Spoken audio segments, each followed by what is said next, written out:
ప్రార్థన. పరిశుద్ధుడైన తండ్రి, ప్రేమ కలిగినటువంటి దేవా, మీకు కృతజ్ఞతలు చెల్లిస్తున్నాము తండ్రి. మా పట్ల మీకున్నటువంటి అపారమైన ప్రేమను బట్టి కృతజ్ఞతలు చెల్లిస్తున్నాము. మరి ఉదయకాల సమయంలో తండ్రి, మీ పిల్లలతో ఈ విధముగా కలిసి మరి కొన్ని విషయాలు తండ్రి మాట్లాడడానికి, పంచుకోవడానికి మీరు ఇచ్చినటువంటి గొప్ప అవకాశాన్ని బట్టి కృతజ్ఞతలు చెల్లిస్తున్నాము తండ్రి. మీరు మాతో మాట్లాడే ప్రతి మాటను కూడా తండ్రి మా హృదయాల్లో భద్రపరుచుకొని మీ కొరకు ఉన్నతంగా బ్రతికి మిమ్మల్ని ఆనంద పెట్టేటటువంటి పిల్లలుగా మేము బ్రతకడానికి సహాయాన్ని దయచేయమని, తోడుగా ఉండి నడిపించమని క్రీస్తు పేరట ప్రార్థన సమర్పిస్తున్నాను తండ్రి. ఆమేన్. ఓకే, మంచిదండి. మొదటగా మనందరం కూడా ప్రభువుని అంగీకరించినటువంటి క్రైస్తవులు అనగానే క్రీస్తుని నమ్ముకున్నవాడు క్రైస్తవుడు కాదు. ప్రభువుని విశ్వసించి ప్రభువు చెప్పిన మాట ప్రకారంగా క్రీస్తును అనుసరించేటటువంటి వాడు క్రైస్తవుడు అవుతాడు. అయితే ఇక్కడ మన జీవితం గురించి ఒకసారి ఆలోచన చేస్తే, జీవితం అనేటటువంటిది ఒక యాత్ర లాంటిది అని దేవుడు చెబుతున్నాడు. అంటే ఒక ప్రయాణం అనగానే రోజు చేసేటటువంటి ప్రయాణాలు ఉంటాయి, వారం ప్రయాణాలు ఉంటాయి, అలాగే నెలల తరబడి చేసేటటువంటి ప్రయాణాలు ఉంటాయి. ఇలా రకరకాలుగా మనిషి జీవితంలో ప్రయాణం లేదా యాత్ర. ప్రయాణం అనగానే సాయంత్రానికి తిరిగి వచ్చేవి ఉంటాయి ఎక్కువగా. ఉదయాన్నే పనికి వెళ్తాం, సాయంత్రానికి తిరిగి వచ్చేస్తాం. అలాగే వారం బట్టేవి, నెల బట్టేవి. అయితే ఇక్కడ ఈ జీవితం యొక్క ప్రయాణంలో రెండు ఉంటాయి. ఒకటి, మన జీవితంలో మనం కొనసాగేటప్పుడు మంచి చెడు అనేటటువంటివి రెండు ఉంటాయి. ఈ రెండింటిలో దేనిని మనం పట్టుకొని ముందుకు వెళ్ళిపోతా ఉన్నాం? మన జీవితంలో మన చెడును పట్టుకొని ముందుకు కొనసాగుతున్నావా, లేక మంచిని పట్టుకొని మనం ముందుకు కొనసాగుతున్నావా అనేటటువంటిది ప్రతి ఒక్కరూ కూడా గమనించుకోవాలి. ఎప్పటికప్పుడు చెక్ చేసుకుంటూ ఉండాలి ప్రియమైనటువంటి వాళ్ళ. ఎందుకంటే రెండు ప్యారలల్గా మన జీవితంలో వచ్చేస్తూనే ఉంటాయి. కానీ వాటిని మనం గుర్తించడం అనేటటువంటిది కొంచెం కష్టతరమైనటువంటి విషయం. రెండు అంటే మిక్స్ అయిపోయినట్టుగా ఉంటుంది అన్నమాట. పరిస్థితి ఎలా ఉంటుందంటే, మన రోజువారి జీవితంలో పాలు నీళ్లు రెండు కలిపినప్పుడు నీళ్లను వేరు చేయండి అన్నప్పుడు వేరు చేయలేం. పాలల్లో నీళ్లు కలిసిపోయినప్పుడు అన్ని పాలులాగే మనకు కనబడతాయి తప్ప అందులో నీళ్లు ఉన్నాయి అనేటటువంటి విషయాన్ని మనం గుర్తించలేం. మీరు అనొచ్చు, పాలు అన్నాక రోజు నీళ్లు కలుపుతారు కదా అని. ఇక్కడ నేను చెప్పేది కూడా ఇదే. మంచి అనేటటువంటిది ఉన్నప్పుడు మంచితో పాటు చెడు తెలియకుండానే మిక్స్ అయిపోతూ ఉంటుంది. ఇక్కడ మనం అంతా మంచే అనుకొని వెళ్ళిపోకూడదు. ఇక్కడ ఏది మంచి ఏది చెడు అని రెండిటిని సపరేట్గా చూసి మంచిని పట్టుకొని వెళితేనే మన జీవితం చాలా అద్భుతంగా ఉన్నతంగా ఉంటుంది ప్రియమైనటువంటి వాళ్ళ. అందుకే పాలని నీళ్ళని రెండు మనం చూసినప్పుడు నీళ్లు కలుసున్నాయన్న విషయాన్ని మనం కనిపెట్టలేం. అది ఎవరికి తెలుస్తుంది అని అంటే, డైరెక్ట్గా ఎవరైతే నీళ్లు కలుపుతున్నారో అక్కడ మనం ఉండి చూస్తే మనకు అర్థమవుతుంది, కలిపేటటువంటి వ్యక్తికి అర్థమవుతుంది. ఇక ఆ రెండింటిని చూడాలి అని అంటే, పాలల్లో ఉన్నటువంటి నీళ్లను మనం చూడాలి అని అంటే, ఇక దానికి ఏదో ఒక పరికరం కావాలి, ఏదో ఒక మిషన్ కావాలి. ఆ మిషన్ పెట్టి మనం చూస్తే తప్ప పాలల్లో నీళ్లు కలుసున్నాయన్న విషయాన్ని మనం ఐడెంటిఫై చేయలేం. కాబట్టి ఇక్కడ ఆ విధంగా మనం ఆలోచన చేయగలిగితే, అందుకే దేవుడు కూడా మాట్లాడుతూ ఒక మాట అంటాడు. ప్రారంభంలో దేవుడు సృష్టిని చేసినప్పుడు కానీ, మనల్ని చేసినప్పుడు కానీ పరిస్థితి అంతా ఎలా ఉంది అని అంటే, ఒకసారి మనం ఆదికాండం 1వ అధ్యాయము 12వ వచనం చూడగలిగితే ఇక్కడ ఒక మాట రాయబడింది. భూమి గడ్డిని తమ తమ జాతి ప్రకారము విత్తనములిచ్చు చెట్లను తమ తమ జాతి ప్రకారము తమలో విత్తనములు గల ఫలవృక్షములను మొలిపింపగా అది మంచిదని దేవుడు చూచెను. అంటే ఇక్కడ ఏమంటున్నాడు? దేవుడు మన కొరకు చేసినటువంటి ప్రతి దాన్ని కూడా మంచిది మంచిది అన్నాడు. చూడండి, ఇక్కడ మంచిది అంటున్నాడు. ఇక్కడ అంటే దేవుడు చేసినప్పుడు ఎలా ఉందంట, అంతా కూడా మంచిదిగా ఉంది. అది మంచిదని దేవుడు చూసాను అని చెప్పి కింద వచనంలో కూడా ఆయన అదే మాట మాట్లాడతాడు. కింద వచనంలో కూడా అదే మాట మాట్లాడతాడు. కింద కూడా ఒకసారి చదువుతారు దాన్ని. ఇలా ఈ అధ్యాయంలో కొన్ని వచనాలు మనం చూసుకుంటూ వస్తే అది మంచిది అంటాడు ఆయన. 10వ వచనంలో కూడా అదే రాయబడింది చూడండి. దేవుడు ఆరిన నేలకు భూమి అని పేరు పెట్టాను, అది మంచిదని దేవుడు చూసాను. అంటే ఇక్కడ దేవుడు చేసినటువంటి సృష్టిలో ప్రతిదీ కూడా మంచిగా ఉంది, ప్రతిదీ మంచిగానే ఉంది. అప్పటికి చెడు అనేటటువంటి దానికి అవకాశమే లేదు, అంత బాగానే ఉంది. అయితే ఇక్కడ పరిస్థితి ఎలా మారిపోయింది అని అంటే, ఇక్కడ మంచిది అనగానే మనకు తెలిసినటువంటివి కొన్ని ఉంటాయి అన్నమాట. పొద్దున్నే ఎవరైనా ఎదురొస్తే అది మంచిది కాదు అంటాం మనం. అలాగే ఎక్కడికైనా ప్రయాణంలో మనం వెళ్ళేటప్పుడు ఎవరైనా తుమ్మారనుకోండి, అది మంచిది కాదు, కొద్దిసేపు కూర్చొని మంచిళ్ళు తాగిళ్ళు అంటాం. పిల్లి ఎదురొచ్చినా, ఇంకేదన్నా కుక్క ఎదురొచ్చినా, ఇంకేది ఎదురు రాకూడదు. ఇక మనకి ఏది ఎదురొచ్చినా సరే ఉదయాన్నే అది మంచిది కాదు. అలాగే వివాహం అయిన తర్వాత భర్తను కోల్పోయినటువంటి విధవరాళ్ళు ఉంటారు, వాళ్ళు ఎదురొస్తే అది ఇంకా ఎంత బ్యాడ్గా చూస్తారంటే అంత దారుణంగా ఉంటుంది పరిస్థితి. చూడడానికి మనిషికి బాగానే ఉంటుంది, కానీ దాన్ని అనుభవిస్తున్నటువంటి వాళ్ళ పెయిన్, వాళ్ళ యొక్క బాధ ఎలా ఉంటుంది అనేది మనకు తెలీదు. ఎందుకంటే ఆ పొజిషన్లో మనం ఉన్నప్పుడే, మనకు ఆ సిచ్యువేషన్లో మనం ఉన్నప్పుడే ఆ బాధ, అందులో ఉన్నటువంటి ఆ రోదన మనకు అర్థమవుతుంది. ప్రేమైనటువంటి వాళ్ళ సింపుల్గా మనం ఇది మంచిది కాదు, అది మంచిది కాదు. అలాగే రోజుల విషయాల దగ్గర కూడా దేవుడేమో ప్రతిదాన్ని మంచిది మంచిది మంచిది అంటున్నాడు. అంటే దేవుడే ప్రకృతిని చేసి ప్రకృతిలో ప్రతిదీ మంచిగా ఉంది, ప్రతిదీ మంచిది అని ఆయన అంటున్నప్పుడు, మనం పెట్టుకున్నటువంటివి ఏవైతే ఇక్కడ మనకి మూఢనమ్మకాలు అని వాటిని అనొచ్చు. మూఢనమ్మకాలు లేదా గుడ్డి నమ్మకాలు అని అనొచ్చు. వీటన్నిటిని కూడా మంచిది కాదు అంటున్నాం మనం. ఇవన్నీ ఎక్కడి నుంచి వచ్చాయి? ప్రకృతిలో నుంచే వచ్చాయి. అంటే దేవుడు చేసిన ప్రకృతే మంచిగా ఉన్నప్పుడు ప్రకృతిలో నుంచి వచ్చినటువంటివి ఇవన్నీ కూడా, ఏదైతే మనకు పిల్లి ఎదురొచ్చిందని మనం అన్నా, లేదంటే ఒక విధవరాలు మనకు ఎదురొచ్చింది అని మనం అన్నా, లేదంటే ఒక రోజు మంచిది కాదు అని మనం అన్నా, ఏది మనం అన్నా సరే ఇవన్నీ కూడా ప్రకృతిలో నుంచే వచ్చాయి, దేవుడు చేసినటువంటి ప్రకృతిలో నుంచే వచ్చాయి. మరి ప్రకృతినే దేవుడు మంచిది అని అన్నప్పుడు మరి అవి మంచివి కాదు అని అనటానికి మనం ఎవరమే? అంటే ఇక్కడ దేవుని మాటను బట్టి కాకుండా మన మాటలను బట్టి ఇక్కడ భూమి మీద ప్రతిదీ జరుగుతున్నట్టుగా మనకు అర్థమవుతుంది ఇక్కడ. అందుకే ఆయన ఇంకో మాట కూడా ఆయన మాట్లాడతాడు. ప్రసంగి గ్రంథం 7వ అధ్యాయంలో 29వ వచనంలో ఆయన మాట అంటాడు. ప్రేమైనటువంటి వాళ్ళ అక్కడ మనం చదవగలిగితే ప్రసంగి గ్రంథము 7వ అధ్యాయము 29వ వచనం, ఇది ఒకటి మాత్రము నేను కనుగొంటిని, ఏమనగా దేవుడు నరులను యథార్థవంతులుగా పుట్టించెను. అంటే ఇక్కడ చూడండి, దేవుడు చేసినటువంటి ప్రకృతి మంచిగానే ఉంది. ఆ ప్రకృతిలో నుంచి దేవుడు మనల్ని కూడా తీసాడు. అంటే మన యొక్క ఆకారాన్ని కూడా తీసి అందులో మనల్ని ఉంచాడు. అప్పుడు మనం కూడా ఎలా ఉన్నామట?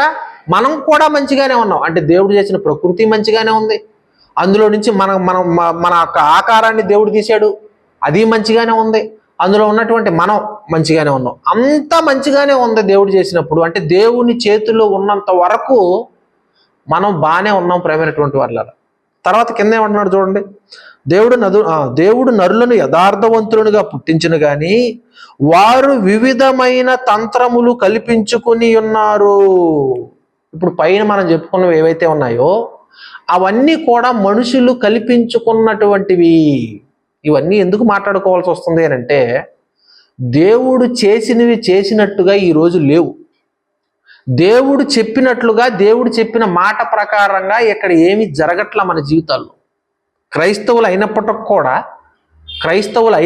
కూడా మనకి ఏవైతే దేవుడు మనల్ని ఇదిగో మీరు ఇలా ఉండండి అని చెప్పాడో అవి తప్ప మిగిలిన మనం కల్పించుకున్నటువంటివన్నీ కూడా మన జీవితాల్లో నెరవేరుతాయి.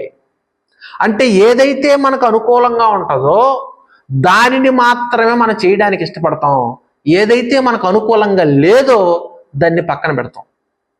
అంటే విన్నదానికి మన జీవితంలో దాన్ని పాటించేదానికి చాలా వ్యత్యాసం ఉంది ప్రేమైనటువంటి వాళ్ళ. ఇక్కడ మనం వినటం కాదు, విని విడిచిపెట్టడం కాదు, విన్నటువంటి దానిని మన జీవితంలో, మన జీవిత ప్రయాణంలో మనం ఖచ్చితంగా వాటిల్ని చూసుకుంటూ ఉండాలి. ఏది మంచి ఏది చెడు అనే దాన్ని చూసుకుంటూ ఆ మంచిని మాత్రమే మనం పట్టుకొని ముందుకు వెళ్ళిపోతూ ఉండాలి. ఆ చెడు ఏదైతే ఉందో దాన్ని పక్కన పెట్టాలి. కానీ ఇక్కడ దేవుడు చెప్పినటువంటి మంచిని పక్కన పెడుతున్నాం. మనకి అవసరం లేనటువంటి దానిని, మన జీవితాలను పాడు చేసేటటువంటి చెడుకు సంబంధించిన విషయాలు ఏవైతే ఉంటాయో వాటిల్నే మనం పట్టుకొని మనం ఫాలో అవుతా ఉంటాం. ఎన్ని పెద్ద పెద్ద ప్రసంగాలు మాట్లాడుకున్నా, ఎంత సబ్జెక్టు మనం మాట్లాడుకుంటున్నా, ఎన్ని మనం తీసుకున్నా, మనకెంత సబ్జెక్టు వచ్చినా, ఎన్ని విషయాలు మనం గొప్ప గొప్పవి విన్నా, చివరికి మన జీవితంలో మనం పట్టుకోవాల్సింది మంచిని, మనం ఫాలో అవ్వాల్సింది మంచిని. దాన్ని పట్టుకొని మనం ఫాలో అవ్వలేనప్పుడు నీకు ఎంత సబ్జెక్ట్ తెలిస్తే ఏంటి, ఎన్ని విషయాలు తెలిస్తే ఏంటి, ఉపయోగం లేదు కదా, లేదు. అందుకే దేవుడు ఎన్ని రకాలుగా ఎన్ని చోట్ల ఆయన మాట్లాడినా సారం అంతా ఒకటే ఉంటుంది. ఆయన ఆజ్ఞలను పాటించటమే ఉంటుంది. నువ్వు ఏ విషయం ఎత్తుకున్నా సరే, ఎంత పెద్ద సబ్జెక్ట్ ఎత్తుకున్నా సరే, చివరికి అది వచ్చేది ఎక్కడికయ్యానంటే ఇది నువ్వు మంచిగా బ్రతుకుతున్నావా లేదా, నువ్వు నీ జీవితంలో డైలీ నీ బ్రతుకులో నువ్వు మంచిని ఫాలో అవుతున్నావా లేదా అనేదే ప్రశ్నిస్తాడు తప్ప, అని అడుగుతాడు తప్ప, నీకు ఎంత సబ్జెక్ట్ వచ్చు, నువ్వు ఎన్ని విషయాలు నీకు తెలుసు, నువ్వు ఎంతకాలం నుంచి నువ్వు వస్తున్నావు, నువ్వు దేవునికి ఎంత ఇచ్చావు, ఇలాంటివి అడగడు దేవుడు. ప్రేమైనటువంటి వాళ్ళరా, ఇలాంటివి దేవుడు అడగడు. నువ్వు ఫాలో అయ్యావా లేదా, నీ జీవితంలో నీతి ఫలాలు, నీతి అనేది నీ జీవితంలో నివసిస్తుందా లేదా, అదే అడుగుతాడు ఫైనల్గా. మన జీవితం ముగింపులోకి వెళ్ళేసరికి ఆయన అడిగేది అదే. ఆయన ఎదురు చూసేది కూడా దానికోసమే.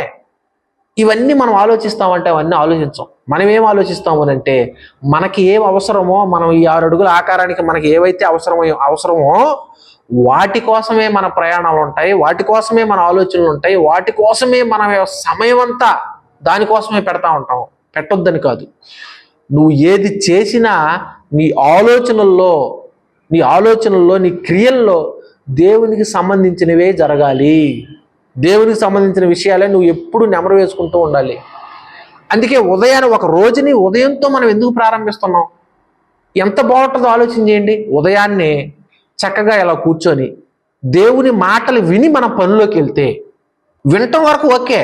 ఇక్కడ ఉదయాన్నే దేంతో అయితే మనం ప్రార్థన అనేటటువంటి దానితో రోజును ప్రారంభిస్తున్నామో, సాయంత్రం కూడా ఇదే ప్రార్థనతో గడవాలి రోజు. ఇక్కడ ఏ విషయాలైతే మనం వింటున్నామో వాటినే రోజంతా కూడా మనం పని చేసుకుంటున్నా, ఏది చేసుకుంటున్నా దీని గురించే మనం ఆలోచించగలగాలి. మన జీవితంలో ఏమైనా చెడు ఎక్కడైనా పడుతుందా అనేటటువంటి దాని గురించి రోజంతా నెమరు వేసుకోవాలి ప్రేమైనటువంటి వాళ్ళ. అప్పుడే దినదినము మన ఆత్మ నూతన పరచబడుతుంది. అందుకే పౌలు గారు అంటాడు, నా శరీరము కృంగిపోతున్నాను, నా బాహ్య పురుషుడు కృంగిపోతున్నాను, నా అంతర్య పురుషుడు దినదినము నూతన పరచబడుచున్నాడు అంటాడు ఆయన. ఎలా నూతన పరచబడతాడు? వాక్యాన్ని బట్టి, దాన్ని ఫాలో అవ్వటాన్ని బట్టి, ఎప్పటికప్పుడు నెమరు వేసుకునేటటువంటి దాన్ని బట్టి మన ఆత్మ అనేటటువంటిది నూతన పరచబడతా ఉంటుంది. అది నువ్వు నెమరు వేసుకోకపోతే మన ఆత్మ నూతన పరచబడదు, కుషించిపోతూ ఉంటుంది ప్రేమైనటువంటి వల్ల. ఇవన్నీ మనం అర్థం చేసుకోగలగాలి. అయితే వివిధమైనటువంటి తంత్రాలన్నింటిలో కూడా మనం కల్పించుకుంటున్నాం అనేటటువంటి విషయం మనకు అర్థం అవ్వాలి. అంటే మన ముందు ఉన్నాయి, 2 విషయాలు ఉన్నాయి. ఒకటి మంచి ఉంది, 2 చెడు ఉంది. ఈ మంచి చెడులు అనేటటువంటి విషయాల్లో మనకి జ్ఞానం ఉండాలి, బుద్ధి ఉండాలి. ఏది చేస్తే ఏం జరుగుతుంది అన్నటువంటి బుద్ధి అనేటటువంటిది మనకు రావాలి. ఆ బుద్ధి మనకు రావడం కోసమే, ఇది మంచి ఇది చెడు అనేటటువంటి బుద్ధి మనకు రావడం కోసమే మన ముందు ఎప్పుడు కొన్ని మన కళ్ళ ముందుకు వస్తూనే ఉంటాయి. అవి మన కళ్ళ ముందుకు వచ్చినప్పుడు ఏం జరుగుతుంది అని అంటే, మన బుద్ధి అనేటటువంటిది బయటపడుతుంది. మన బుద్ధి ఎలా బయటపడుతుంది అయ్యా అంటే, అప్పుడప్పుడు మనం మాట్లాడుతూ ఉంటాం, వీడి బుద్ధి బయటపడిందిరా, వీడు బుద్ధి చూపించాడురా, తిండి దగ్గర వీడు బుద్ధి చూపించాడురా, డబ్బు దగ్గర వీడు బుద్ధి చూపించాడురా. ఇలా ప్రతి చోట మనం రోజువారీగా మన జీవితాల్లో మనం ఎప్పుడు వాడేటటువంటి పదాలే ఇవన్నీ కూడా. వీడు బుద్ధి చూపించాడు అంటే అతను బుద్ధిని బయటపడేసింది. అంటే బుద్ధి చూపించాడు అంటే ఏంటో బుద్ధి ఇంతటికే. ఆ బుద్ధిలో 2 రకాలు ఉన్నాయి.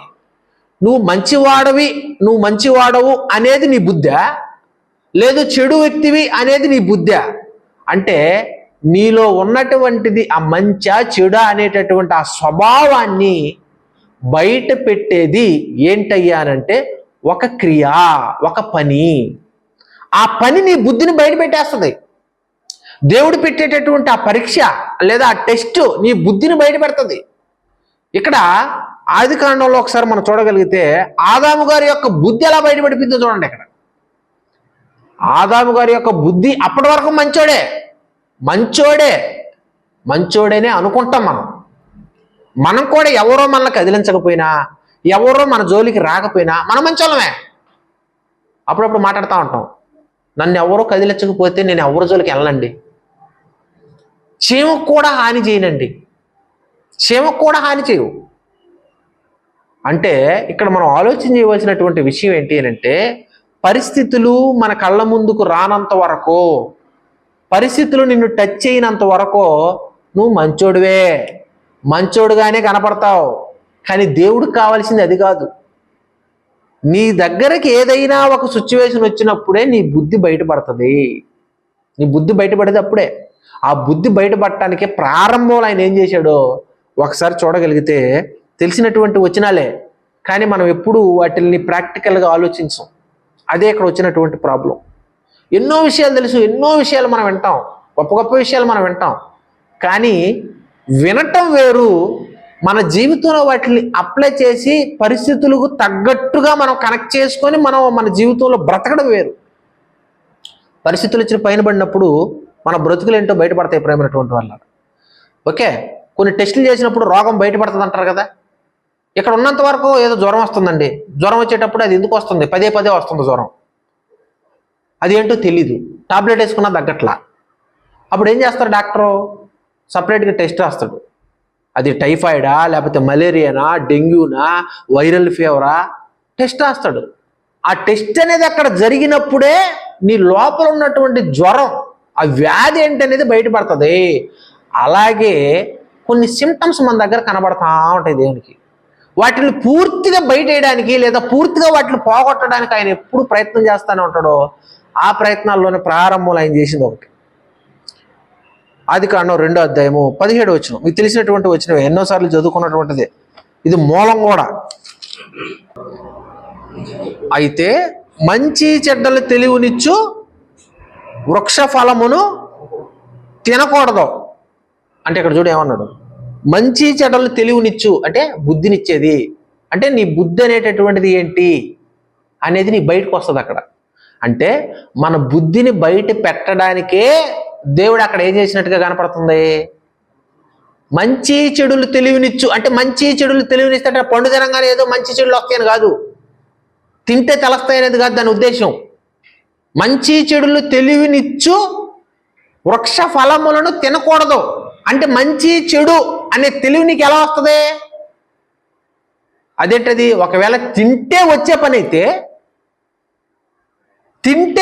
అయితే ఒకవేళ మనకి ఇది చెడు అని తెలుస్తుంది, లేదా ఇది మంచి చెడు అని తెలుస్తుంది. అక్కడ ఏమని రాయబడింది, మంచి చెడులు తెలివినిచ్చు వృక్ష ఫలం అంటే అదేం చేస్తుందంట, నువ్వు మంచోడువే చెడ్డోడువా అని నీకు తెలివినిస్తుందట. మరి తెలివినిచ్చేటప్పుడు మరి తినాలి కదా, దాన్ని మనం తింటేనే కదా తెలుస్తుంది. దాన్ని తింటేనే కదా అది మంచి చెడు అనేటటువంటి తెలివి వస్తుంది. అప్పుడప్పుడు పిల్లలకి స్కూల్లో చదివేటప్పుడు కొన్ని చెప్తా ఉంటారు, కొన్ని కట్టుకథల్లాగా, బెండకాయలు తింటే లెక్కలు బాగా వస్తాయని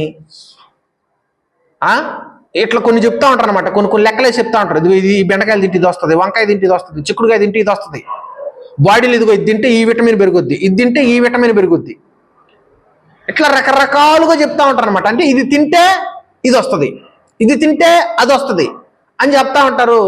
వాటిని వినే మనం కూడా ఏం చేస్తూ ఉంటాం, అవి తెచ్చుకోవడానికి ప్రయత్నం చేస్తూ ఉంటాం. నిద్రలేసి చేసే పని అదే కదా. మన బాడీలో ఏదైనా మనకు ఒక రోగం వచ్చినప్పుడు మన ఆకారానికి డాక్టర్ దగ్గరికి వెళ్ళినప్పుడు, ఇదిగో నీ బాడీలో తక్కువ ఉంది, ఇదిగో ఇది గుడ్డు తిను, పాలు తాగు, ఉదయాన్నే ఇడ్లీ తిను, టాబ్లెట్ వేసుకున్న ముందు ఇడ్లీ తిను, దోశ తినవాక, బోండా తినవాక, ఇది తిను అది తినవాక అని చెప్తాడు. అంటే అవి తింటే మనకి ఏమో వస్తున్నాయి. అలాగే నీకు తెలివి బుద్ధి నీకు రావాలంటే ఆ పండు తినాలని చెప్తున్నాడా దేవుడు, తినొద్దని చెప్తున్నాడా?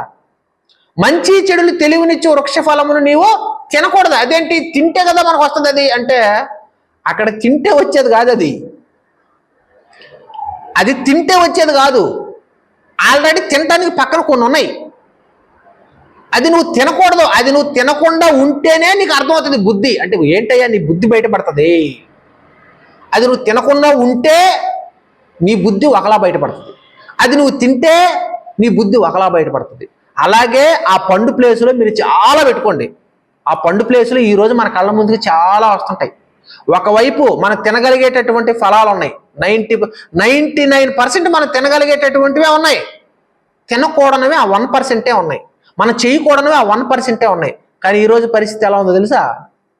ప్రకృతిలో అయితే చేయగలిగేవి ఉన్నాయి అన్నీ, కానీ మన కళ్ళ ముందు ప్రకృతిని తీసి కొంచెం పక్కన పెడితే రోజు మనం చేసే కార్యక్రమాల్లో 99% మనం చేయకుండా ఉన్నాయి. ఎందుకని అయ్యాయి అని అంటే అదే ఇందాక చదువుకుందాం మనం. దేవుడు నరులను యథార్థవంతులుగా సృష్టించను, కానీ వారు వివిధమైనటువంటి తంత్రాలు ఎన్ని క్రియేట్ చేసుకున్నారు? 99 క్రియేట్ చేసి పెట్టుకున్నారు. అంటే 99 క్రియేట్ చేసి పెట్టుకున్నాం మనం. 99 క్రియేట్ చేసి పెట్టుకున్నప్పుడు ఎవడైనా ఒక కొత్తవాడు భూమి మీదకు వచ్చేటప్పుడు వాడు మంచి చేయటానికి అవకాశం ఉంటుందంటారా? ఎందుకంటే 99 కనపడుతున్నాయి, ఇక్కడ 99 కనపడుతున్నాయి. అది చేసేది ఏదైతే ఉందో అది ఒకటే కనపడుతుంది, సింగిల్గా దొరకట్లేదు కూడా అసలు. అంటే ఇక్కడ ఆలోచన చేయండి ప్రేమైనటువంటి వాళ్ళారా, దేవుడు 100% అంటే 100కి 100% మంచిని పెట్టాడు. మనం ఏం చేసామంటే ఆ 100% ఉన్నటువంటి మంచిని ఆ పండు దగ్గర మన బుద్ధి బయటేసుకొని, అంటే ఆదాము గారు అక్కడ తినటం వల్ల బుద్ధి బయటపడింది. అక్కడి నుంచి ప్రశ్నలు మొదలయ్యాయి, ఇంకా పెరిగిపోతా ఉన్నాయి. అక్కడ పండు ఒకటే తినొద్దు అన్నాడు, అది తిన్న తర్వాత ఇంక దేవుడు తినొద్దు, చేయొద్దు అనేవి పెరిగిపోయాయి అక్కడి నుంచి. స్టార్టింగ్లోనే బాగుంది కదా, స్టార్టింగ్లోనే సింపుల్గా ఉంది కదా. ఒకటే అంటే 99 తిను, ఒకటి మాత్రమే తినొద్దు అన్నాడు. అది ఒక్కటే చేయకుండా ఉండుంటే నీ బుద్ధి ఎలా ఉండేది? మంచి బుద్ధిగా ఉండేది. అంటే నేను మంచోడిని అనే బుద్ధి బయటపడి ఉండేది. చేయకుండా ఉండుంటే అది చేయడం ద్వారా ఏం జరిగింది? మన బుద్ధి బయటపడింది. ఏమని? నేను మంచోడు కాదు అనే బుద్ధి బయటపడింది. వీడు మంచోడు కాదు. అక్కడి నుంచి ఇంక వీడు బుద్ధి మంచిది కాదు కాబట్టి వీడిని కంట్రోల్లో పెట్టాలంటే వీడికి చెయ్యొద్దు అని ఒకటి చెప్తే సరిపోదు అని అక్కడి నుంచి దేవుడు కూడా ఏం చేశాడు? ఇంకోటి పెంచాడు. మళ్ళీ దాన్ని కూడా అక్కడ కూడా మరలా బుద్ధి బయటపడింది. మరలా 3వది వచ్చింది, అక్కడ కూడా బుద్ధి బయటపడింది. మరలా 4వది వచ్చింది. అక్కడి నుంచి మీరు చూసుకోండి, ఇప్పుడు ఈ చెయ్యొద్దు అన్న వాటిలలో ఎన్ని పెరిగిపోయాయి. అంటే 100కి 100% మంచి ఉంది. ఆ మంచిని చేయాల్సిన మనము చెయ్యొద్దన్న ఒకదాన్ని చేసాము. ఆ 100% అంటే 100కి 100% ఉన్నటువంటి మంచిలో ఇది చెయ్యొద్దు అనేటివి, చెడుకు సంబంధించినవి 99 చేసి పెట్టుకున్నాం మనం. అంటే ఏం చేసాం? మనం రివర్స్ చేసాం. అంటే వివిధమైనటువంటి తంత్రములను మనం ఏం చేసుకున్నాం? కల్పించేసుకున్నాం. ఇప్పుడు మరలా మనమే ఏమంటాం తెలుసా? ఇన్ని ఎవరు ఫాలో అవుతారండి అంటాం. ట్రాఫిక్ రూల్స్ కానీ ఒక 100 పెట్టారు అనుకోండి, ఇన్ని ఎవరు ఫాలో అవుతాడు అంటాం. అదే ఏదన్నా మనకు సంబంధించిన రేషన్ కార్డు, ఆధార్ కార్డు ఇట్లాంటి వాటికి సంబంధించి ఇంకేమన్నా కొన్ని పథకాలకు సంబంధించి ఆఫీస్కి వెళ్ళినప్పుడు సింపుల్గా ఒకటే ఉందనుకో, పెట్టి చేసుకుని వచ్చేయచ్చు. అక్కడికి వెళ్ళిన తర్వాత అప్లికేషన్లో మీ నాన్న పేరు రాయి, మీ తాత పేరు రాయి, మీ ముత్తాత పేరు రాయి, caste, income, ration card, Aadhaar card, అన్ని ప్రూఫ్లు పెట్టు, కరెంటు బిల్లు పెట్టు, ఒక ఇన్ని చెప్తాడు అక్కడ. ఇప్పుడు ఇన్ని చేయాలని చెప్పి కొనుక్కుంటూ తనుక్కుంటూ తిట్టుకుంటూ అన్ని అప్లికేషన్లు ఫిలప్ చేయడానికి ఆడ తిరుగుతాం ఎక్కడెక్కడో తిరుగుతాం. అంటే ఎంత ఇసుకొచ్చేస్తుంది మనకి. అంటే ఎక్కువ రూల్స్ పెట్టేసరికి ఏమైపోతా ఉంది ఇక్కడ మనకి? అన్ని రూల్స్ క్రియేట్ చేసింది ఎవరంతటికి? మనమే. ఒక్క దాంతో పోయేదాన్ని, గోటుతో పోయేదాన్ని ఎక్కడ దాకా తెచ్చుకున్నాం? గొడ్డల వరకు తెచ్చుకున్నాం.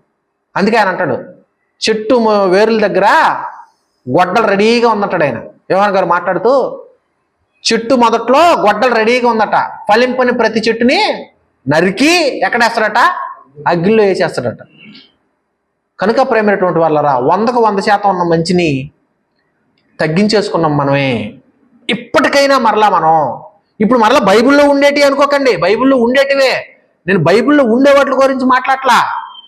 బైబిల్లో ఉండే వాటిని మన జీవితాల్లో మనం ప్రతిరోజు ఏం చేస్తున్నాం? ఉదయం నుంచి సాయంత్రం వరకు ఒక రోజులో నువ్వు ఒక 12 గంటలు నువ్వు ఉంటావు అని అనుకుంటే రోజులో, ఈ 12 గంటల్లో మనం చేసే పనుల్లో ఎక్కువ శాతం మంచి ఉందా చెడు ఉందా? మనం చేసే కార్యక్రమాలు మంచి ఉందా చెడు ఉందా? ఆలోచన చేసుకోవాలి. ఈ విధంగా మనం ఆలోచన చేసుకోకపోతే ప్రేమైనటువంటి వాళ్ళరా మన ఆత్మ బ్రతకదు, మనం చనిపోతాం. ఆ రోజు చనిపోయాం, అప్పటి నుంచి ఇప్పటికీ చనిపోతూనే ఉన్నాం. మీరు చెప్పండి, చనిపోవట్లేదా? ఉదయం లేచిన దగ్గర నుంచి డ్యూటీకి వెళ్ళటానికి ఉదయాన్నే లేయటం, రెడీ అవ్వటం, బ్రష్ చేయటం, వంట రెడీ చేసుకోవటం, క్యారేజ్ పెట్టుకోవటం, పనికి వెళ్ళిపోవటం, మరలా మధ్యాహ్నం తింటాం, సాయంత్రం తింటాం, రావటం, మరలా కష్టపడటం, మరలా వండుకోవటం, తినటం. కష్టపడట్లేదా? వండుకోవడానికే అంత కష్టం, మరి వండుకోవడానికి ఆ పదార్థాలు తేవడానికి ఇంకెంత కష్టం. ఎన్ని రోజులు పని చేయాలి, ఎన్ని నెలలు పని చేయాలి, ఎంత జీతం తేవాలి, ఆ జీతాన్ని దేనికి ఎంతంత ఖర్చు పెట్టాలి, వాటిలో ఎంత మిగులుతుంది, ఎంత ఖర్చు అవుతుంది, మరలా మధ్యలో రోగాలు బోనస్. కష్టపడట్లేదా? దేనికి వచ్చాయి ఇవన్నీ అని అంటే, దేవుడు చెప్పిన దాన్ని మనం చేయకపోవటం వలన ఇలాంటి పరిస్థితులు ఉన్నాయి కనుక ప్రేమైనటువంటి వాళ్ళ ఎప్పటికప్పుడు ప్రతి దాన్ని మనం ఆలోచించగలగాల ప్రేమైనటువంటి వాళ్ళు. కనుక ఇక్కడ ఫైనల్గా చెప్పాలనుకున్న పాయింట్ ఏంటి అని అంటే, ప్రతిరోజు ఉదయాన్నే మనం లేచినప్పుడు మన జీవితం ఎక్కువగా మంచి వైపు వెళ్తుందా, చెడు వైపు వెళ్తుందా అనేది ఎప్పటికప్పుడు చెక్ చేసుకోండి. మీరు ఎప్పటికప్పుడు చెక్ చేసుకోండి. మన పరిశుద్ధతకు సంబంధించి ఎక్కువ మనం చెక్ చేసుకోవాలి. వీటికి సంబంధించి మన శరీరానికి సంబంధించిన ఏవైతే ఈ ఆశీర్వాదాలు అవి ఇవి ఏవైతే ఉన్నాయో వీటి మీద మన ధ్యాసను మనం తగ్గించాలి. అలాంటివి ఏమైనా వస్తే ప్రార్థన చేద్దాం, దేవుణ్ణి అడుగుదాం. మనం ఆయన పరిశుద్ధంగా బ్రతికే ప్రయత్నంలో మన శరీరానికి ఏదైనా వస్తే, అది ఆర్థికంగా అనారోగ్యంగా ఏమైనా వస్తే దేవుణ్ణి అడగడమే కదా. ఇదిగో అయ్యా నాకు ఈ సమస్య వచ్చింది, నీ కొరకు బ్రతకడానికి ఇదిగో నాకు దీన్ని తగ్గించు అని దేవుణ్ణి అడగడమే కదా. ఆయనకి మనం ప్రార్థన చేయడమే కదా. అది తప్ప ఇంకేమైనా ఉందా చేయగలిగేది? మనం అంతకు మించి ఇంకేమైనా చేయగలమా? ఏదైనా మన చేతుల్లో ఉంటుందా? మంచి చేయడం అనేది మాత్రం మన చేతుల్లో ఉంటుంది. ప్రకృతి మన చేతుల్లో ఉండదు. మన చేతుల్లో ఉన్నప్పటికీ ఆయన కంట్రోల్లో ఉంటుంది. దాన్ని ఏదైనా డిస్టర్బ్ చేస్తే మరలా అది మనల్ని డిస్టర్బ్ చేస్తాం. మనం ఏదైనా ఒక స్టెప్ మనం ముందుకు అడుగు వేసేదాన్ని బట్టి దేవుడు మరలా ఒక స్టెప్ అడిగేస్తాడు. కనుక అది మంచి వైపు వేస్తున్నావా, చెడు వైపు వేస్తున్నావా అనేది మనం ఆలోచన చేసుకోవాలి. కనుక ఇక్కడ ఫైనల్గా నేను చెప్పాలనుకున్న పాయింట్ ఇంకోటి ఏంటి అంటే, మనిషి యొక్క జీవితం అంటే క్రైస్తవుడి యొక్క జీవితం అనేటటువంటిది ఒక యాత్ర లాంటిది. ఈ మన జీవితంలో ప్రారంభం నుంచి ముగింపు వరకు, అంటే ఈ భూమి మీద నుంచి పరలోకానికి వెళ్ళేంత వరకు ఏమేమి మన జీవితాల్లో జరుగుతాయి, ఎలాంటి ఘట్టాలు, ఎలాంటి పరిస్థితులు, స్థితిగతులు జరుగుతాయి, అలా జరిగినప్పుడు మనం ఎలా బ్రతకాలి అనే దానికి సంబంధించి దేవుడు ఒక మాట మాట్లాడాడు. ఒక మాట మనం చూడగలిగితే కొరింథీయులకు రాసినటువంటి మొదటి పత్రిక 10వ అధ్యాయము 11వ వచనం. ఈ సంగతులు దృష్టాంతములుగా వారికి సంభవించి యుగాంతమందున్న మనకు బుద్ధి కలుగుటకై వ్రాయబడిను. అంటే క్రైస్తవుడి యొక్క జీవిత ప్రయాణంలో పరిస్థితులు ఎలా ఉంటాయి అనే విషయాలు మనకి దేవుడు నేర్పించడం కోసం ఆల్రెడీ ముందుగానే ఎన్నో విషయాలు రాయించాడట. మన జీవితం ఎలా ఉండాలి, ఎలా ఉండకూడదు అని మనకు తెలియాలి అంటే మనం ముఖ్యంగా తెలుసుకోవాల్సినటువంటి చరిత్ర ఉంది. ఏంటి ఆ చరిత్ర అంటే ఇశ్రాయేలీల చరిత్ర. ఇశ్రాయేలీల యొక్క చరిత్ర అనేటటువంటిది మనకు తెలియాలి. స్టార్టింగ్ టు బాటమ్, ప్రారంభం నుంచి ముగింపు వరకు మనకు తెలిస్తే మన జీవితంలో క్రైస్తవులు ఎలా ఉండాలి, క్రైస్తవ జీవితం ఎలా ఉండాలి అనేది మాకు అర్థమవుతుంది. కనుక ప్రేమైనటువంటి వాళ్ళ నెక్స్ట్ సాటర్డే నుంచి ఒక ఆర్డర్లో నేను వెళ్తాను. ఎవరో కూడా దయచేసి మిస్ అవుతుంది. ఎందుకంటే చాలా అద్భుతమైనటువంటి విషయాలు ఉంటాయి. అవన్నీ కూడా ప్రతి శనివారం ఇలాగే ప్రతిరోజు ఉదయం నేను వస్తాను. ఒక్కొక్క విషయాన్ని నేను క్షుణ్ణంగా ఒక అట్టిపండు ఒలిచినట్టుగా ఒలుచుకుంటూ వెళ్తాను, మీకు అర్థమయ్యేలా చెప్పుకుంటాను. కాబట్టి అవన్నీ చక్కగా వింటే ఇంకా మరింతగా దేవుళ్ళు బలపడతారు. కాబట్టి ఎవరో కూడా దయచేసి ఎవరు మిస్ అవ్వద్దు. ఎవరైనా మిస్ అవ్వాలంటే వాళ్ళు కూడా పట్టుకురండి, నీట్గా చక్కగా వినండి, ఎన్నో విషయాలు తెలుసుకోండి. ఎందుకంటే మనకి ఫీడింగ్ అనేది ఉండాలంటే ప్రతిరోజు మనకి ఆహారం అనేటటువంటి ఉండాలి. ఎలాగో ప్రతిరోజు మీరు ప్లేస్ పెట్టుకుంటారు కాబట్టి మంచిదే. దానికంటే ఇంకా మంచిగా, ఇంకా గొప్పగా దేవుడు మనకు నేర్పిస్తాడు మనం సిద్ధపడితే. ముఖ్యంగా ఒక క్రైస్తవుడి జీవిత ప్రయాణంలో ఎలా ఉండాలి అని అంటే, మన కళ్ళ ముందు ఇజ్రాయేల్ జీవితం, వారి చరిత్ర దేవుడు మన కళ్ళ ముందు ఒక్కొక్కటిగా మనం అసలు ఇజ్రాయేల్ ఎవరు, ఏంటి, అక్కడ మొదలయ్యారు, వారి జీవితం ఎలా ముగిసింది, చివరికి ఏమైంది అనేటటువంటి విషయాల గురించి ఒక్కొక్కటిగా చూసుకుంటూ మనకి వెళ్తాం. ఓకే, ప్రార్థన చేసుకోండి. ప్రార్థన. పరిశుద్ధులైన తండ్రి, ప్రేమమైనటువంటి దేవ, కృతజ్ఞతలు చెల్లిస్తున్నాం తండ్రి. నిజంగా తండ్రి మా పట్ల మీకున్నటువంటి అపారమైనటువంటి ప్రేమను బట్టి కృతజ్ఞతలు చెల్లిస్తున్నాం. ఎన్నిక లేనటువంటి మమ్మల్ని తండ్రి ఎన్నుకొని ఈ బానిస లోకములో నుంచి తండ్రి మమ్మల్ని బయటికి తీసి సంఘంగా మమ్మల్ని చేర్చి తండ్రి ప్రతిరోజు మీ మాటలతో మమ్మల్ని హెచ్చరిస్తూ మీ మాటల వైపు తండ్రి మేము నడిచేలా తండ్రి ప్రతి దినము మీ పిల్లల ద్వారా రకరకాలుగా తండ్రి మీరు మమ్మల్ని హెచ్చరిస్తూనే ఉన్నారు. అందుని బట్టి కృతజ్ఞతలు చెల్లిస్తున్నాం. ఈ యొక్క సహవాసాన్ని మీరు ఇచ్చేటటువంటి ఈ అవకాశాన్ని తండ్రి మీ పిల్లలు విడిచిపెట్టకుండా తండ్రి దీన్ని నిరంతరం కొనసాగించేలా సహాయం చేసి ఇంకా ఎన్నో అద్భుతమైనటువంటి విషయాలు మీ యొక్క గొప్పతనాన్ని మీ యొక్క ఔన్నత్యాన్ని తెలుసుకొని ఉన్నతంగా మీ కొరకు బ్రతికి మిమ్మల్ని ఆనంద పెట్టేటటువంటి బిడ్డలుగా ఎదగడానికి కృపను అనుగ్రహించమని, అలాగే తండ్రి మీ పిల్లలు వారి జీవితాల్లో ఉన్నటువంటి ప్రతి సమస్యకు ఆర్థికపరమైన ఇబ్బందులు, అనారోగ్య పరిస్థితుల్లో తండ్రి, కుటుంబాల్లో ఉన్నటువంటి కలహాలను, మనస్పర్ధలను తండ్రి, ప్రతి విషయాన్ని కూడా తండ్రి మీరు జ్ఞాపకం చేసుకొని పేరు మీద మీ పిల్లలందరూ దీవించండి. సమస్యల్లో నుంచి బయటకు రావడానికి సహాయం దయచేయండి. గొప్పగా మీ పిల్లలు ఎదగడానికి కృపను అనుగ్రహించింది. క్రీస్తు గారిని ప్రార్థన సమర్పిస్తున్నాను. ఆమేన్. అందరికీ క్రీస్తు గారి వందనాలు. అందరికీ వందనాలమ్మా. ఇలాంటి మరెన్నో విషయాలు వింటూ మీరు ఆత్మీయంగా బలపడాలని ఈ వీడియో మరికొందరికి షేర్ చేయడం ద్వారా దైవాశీర్వాదాలు పొందుకోవాలని కోరుకుంటున్నాము. అదేవిధంగా మీ ప్రార్థన అవసరతల కొరకు మరియు మీ ప్రాంతాల్లో కుటుంబ ప్రార్థనలను, సువార్త సభలను నిర్వహించాలనుకున్న, ఉచితంగా ఆన్లైన్ మరియు ఆఫ్లైన్లో బైబిల్ నేర్చుకోవాలనుకున్న, జీవిత సమస్యలకు సమాధానం తెలుసుకోవాలనుకున్న ఈ క్రింది నంబర్లను సంప్రదించగలరు. అలాగే మందిర నిర్మాణం జరుగుతుంది. దాని కొరకు మీ అనుదిన ప్రార్థనలో జ్ఞాపకం చేసుకొనగలరు.